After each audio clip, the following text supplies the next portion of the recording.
I was inspired to join the service because I made the mistake of being born on December 3rd and I got my butt drafted. Back then there was a draft. We were at war in Vietnam and I had a ticket. I could have gotten out. I was gay.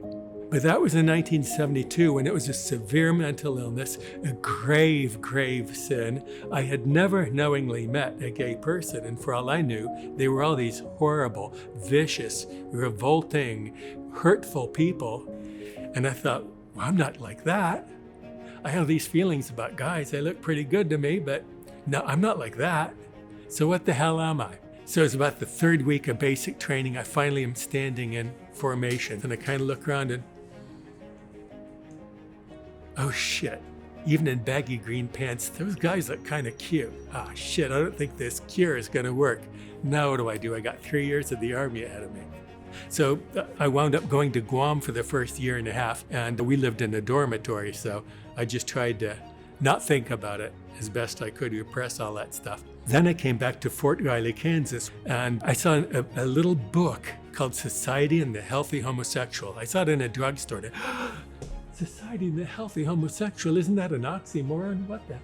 I was in my uniform. I just gotten off work. I thought, I can't buy that book in uniform. So I had to go home and think about it and how I could get in civilian clothes and very discreetly buy it. So I went and I got the book very nervously and read it. In a nutshell, no, they're not child rapists. They're just like members of their own sex. That's it. And it all made perfect sense to me. Wow, I want to come out. Shortly after that, Specialist Schmidt, report to the commanding officer.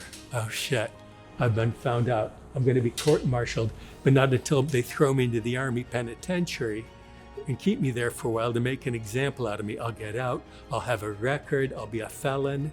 Yes, sir. Specialist Schmidt, yes, sir. You have a secret clearance, yes, sir. Well, the Army needs good men like you. Oh, thank you, sir. I'll think about it. Well, this happened every month. By the second or third time I got used to it, it became a ritual. But I'd go out thinking, what the hell? What is it? I've been eating your food, living in a dormitory, doing your work for almost 2 years now, and you haven't figured out I'm gay. But if I tell you, if I'm honest and I say it, oh my God, that's so awful. We can't have that. That'll destroy the Army. What the hell? That made me a little bitter maybe, but I guess it was a revelation too. So I got out, went to Ohio State, and I became a special ed teacher. Actually, I'm more proud of the service I did as a special ed teacher because I did that for 30 years. Those kids taught me about courage. They had a lot more guts than I did. It takes a lot of courage to be a severely handicapped person and to live your life with as much dignity and as comfort as you can manage. I became guardian to one of them. He was a real joy to me. But I think, and this is an important point to me, serving doesn't just mean serving in the Army. It means serving if you can just be open to 2 or 3 people about being gay and tell them your truth. You're serving our country, you're serving humankind.